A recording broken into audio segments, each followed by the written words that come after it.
Hello, BookTube. You're looking well. Slimming down? Hitting the green vegetables? Remember when I said a little bit ago that we were dealing with our very last mail haul of the week? Well, more mail came. More books. Another pile of books came. So there's a little room right here. And then all this is I'm going to spend an hour on Sunday dealing with all these things, which is one of the many reasons why I wish that all of you we had the Star Trek transporter and I could just snap my fingers and have you here so that we could sort these things together. But we'll go through them together anyway. So there's no box this time. But we'll see what we have. And what might be of interest. What's the first one here? Oh, is this Yale Margellos? Yes, it is. Okay. All right, so this is another work in translation. Yale University Press has a Margellos line of works in translation. This one is pretty much out already. This is the finished copy of Journeying by Claudio Magris. Very striking thing. The author of The Danube, translated from the Italian by Anne Milano Appel. A writer of enormous erudition and wide-ranging travels. Claudio Magris selects for this volume writings penned during trips and wanderings over the span of several decades. Oh, so this is travel writing. Traveling from Spain to Germany to Poland, Norway, Vietnam, Iran, and Australia. He has to show off. He has to go where I haven't been. He records particular moments and places through a highly personal lens. And he is the Professor Emeritus of Modern German Literature, University of Trieste, and an award-winning, internationally acclaimed author. Okay, so this is a volume of his travel writing, journeying. Fascinating. I love travel writing. All right, let's go on here. There's a very international flavor to the beginning of our mail haul here. It puts me in mind of the Man Booker International Book Prize long list that was just announced. Quite a few of you have been asking, why don't I make a video on it? And the short answer to that is that I haven't read a lot of the books, so I'd be just openly speculating. And the longer answer gets us into a rant, and I'm trying to avoid those in my mail hauls so that I don't have to just delete the footage. So what is this next one? Oh, God. Okay. I'm trying to avoid ranting.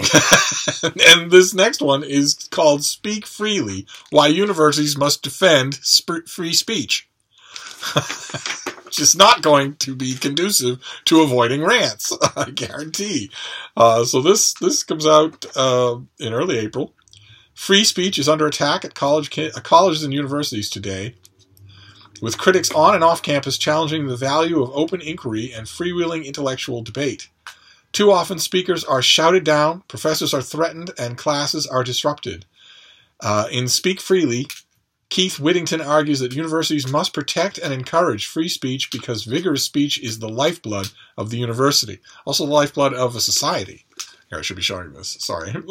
Without free speech, a university cannot fulfill its most basic, fundamental, and essential purposes, including fostering freedom of thought, ideological diversity, and tolerance. Okay. Well, all right. So it sounds like the author and I are of an opinion, but I'd be willing to bet that his convictions will fail him in the writing of the book.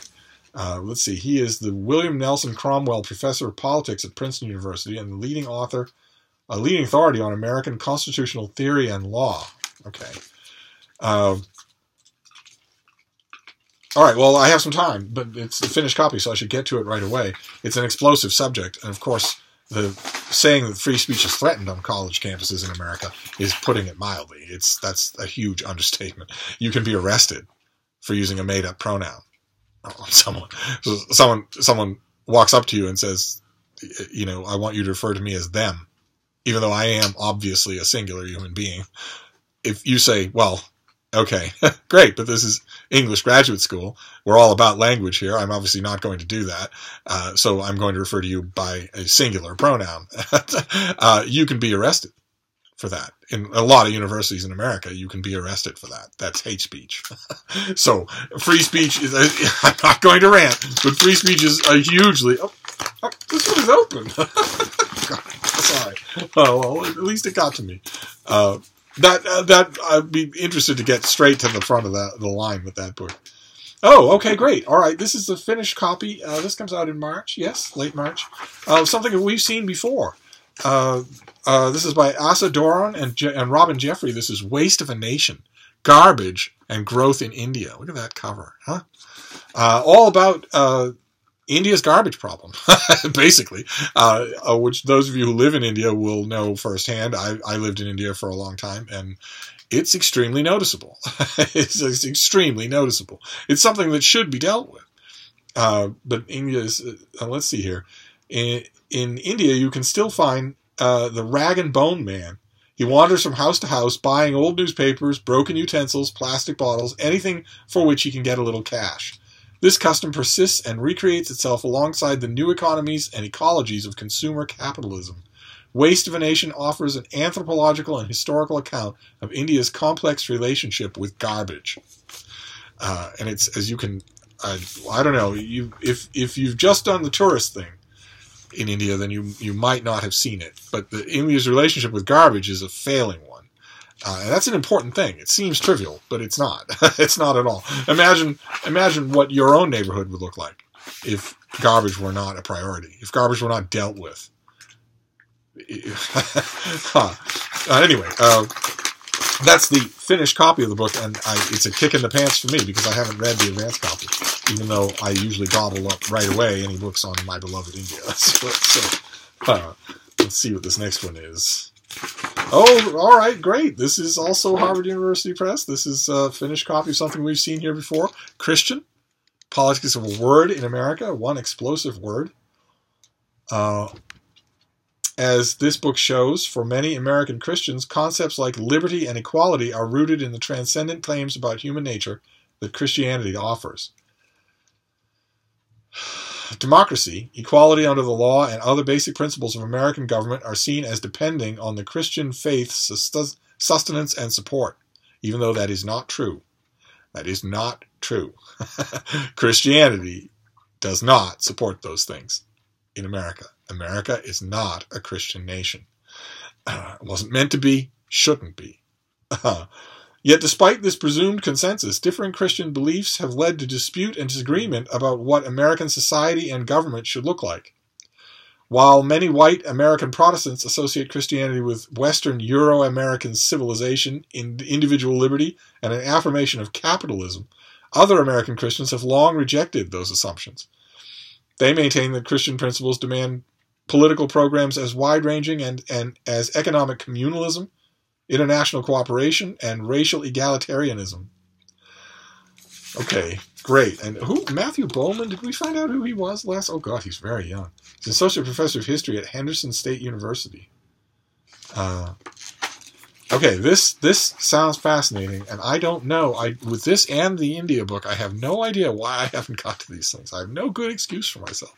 But then we're going to move on. We have 2 vacuum-packed cardboard things, and then I assure you, after this, we will be done with books for the week. I can't even see my little puppy. Let's see what we have here, and then we'll be done. Okay, great. This is by Brantley Hargrove. I think we saw this already. This is a review copy, not for sale, in a gigantic garish sticker stuck on with industrial-grade glue so that you can't remove it. But as an appendix to the sticker, which is obviously for the publisher the most important thing, is also a book called The Man Who Caught the Storm, The Life and Legend of Legendary Tornado Chaser Tim Samars. So you see there's the book, review copy, not for resale. And in the back, way in the back of the book, there's a little addendum called The Man Who Caught the Storm. Let's see here. At the turn of the 21st century, review copy, not for resale. Oh, no, sorry. At the turn of the 20th century, tornado was one of the last true mysteries of the modern world. It was a monster that ravaged the American heartland 1,000 times a year, yet scientists' every effort to divine its inner workings had ended in failure. Researchers all but gave up until the arrival of an outsider. Sounds like a Hollywood movie, doesn't it? Because none of that is true. Researchers had not all but given up. The tornado was not a mystery. And he wasn't all that much of an outsider. In a field of PhDs, Tim Samaras didn't attend a day of college in his life. He chased storms with brilliant tools of his own invention and pushed closer to the tornado than anyone else had ever dared. When he achieved what meteorologists had deemed impossible, it was as if he had snatched the fire of the gods. Yet even as he transformed the field, Samaras kept on pushing. As his ambitions grew, so did the risks. When he finally met his match in a face-off against the largest tornado ever recorded, it upended everything he knew. Okay. And the author, the nice thing about these finished copies, you get to look at the author. The author has a Thor vibe going on there. He was a journalist who's written for Wired, Popular Mechanics, and Texas Monthly. He's gone inside the effort to reverse engineer super tornadoes using supercomputers and has chased violent storms from the Great Plains down the Texas coast. Oh, so he's chased storms himself. I've seen video of that on YouTube, and I just can't believe it. I've been in tornadoes, and I can't imagine voluntarily rushing towards one of them. But that's good. That means he'll know what he's talking about. I'm sure he would anyway through research, but this is going to have an extra flavor to it. That's great. All right, well, that's the finished copy of Review Copy Not for Resale. So that's wonderful. And then we have the last book, our last book of the week. Oh no, it's a double. Oh no, somebody sent me a double of Review Copy Not for Resale. Oh, I wonder if this one has a different appendix. Let's take a closer look here. Yeah, it does. If you study it real close, you see that there's an appendix called Space Odyssey by Michael Benson. Stanley Kubrick, Arthur C. Clarke, and the Making of a Masterpiece. I didn't know that Review Copy Not for Resale was a masterpiece. Did that star Charlton Heston? No, where he at the end he falls to his knees on a beach and looks at a ruined Statue of Liberty in the sand, and stuck right on Lady Liberty's face is a big orange sticker that says Review Copy Not for Resale. Don't I remember that's how that goes?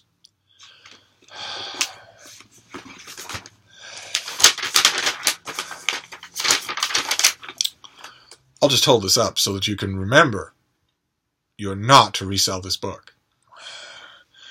Perfectly all right if you want to praise it from the rooftops. Perfectly all right if you want to drive customers to it. Just as long as you know. Anyway, in April of 1968, Stanley Kubrick's 2001 A Space Odyssey premiered in the United States. Now, on the 50th anniversary of the film's release, Michael Benson provides the definitive account of how the movie came to be made. Wow. Regarded as a masterpiece today, the movie received mixed reviews on its original release. Guilty as charged. I believe a certain Boston critic referred to it as paint-curlingly boring. Despite the success of Dr. Strangelove, director Stanley Kubrick wasn't yet recognized as a top-tier filmmaker, and 2001 was radically innovative, with little dialogue and no strong central character, and no plot and no driving reason to watch it. Although some leading critics slammed the film as incomprehensible and self-indulgent, the public lined up to see it. 2001 ended up the highest-grossing film of 1968. Its resounding commercial success launched the genre of big-budget science fiction spectaculars.